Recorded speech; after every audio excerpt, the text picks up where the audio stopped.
برائی کیا ہے؟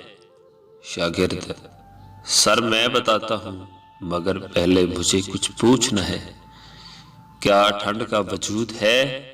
پروفیسر ہاں۔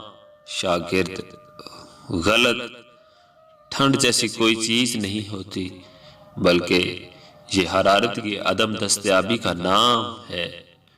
شاگرد نے دوبارہ پوچھا کیا اندھیرا ہوتا ہے؟ پروفیسر ہاں۔ شاگرد نہیں سر، اندھیرا خود کچھ نہیں ہے بلکہ یہ روشنی کی غیر حاضری ہے جسے ہم اندھیرا کہتے ہیں۔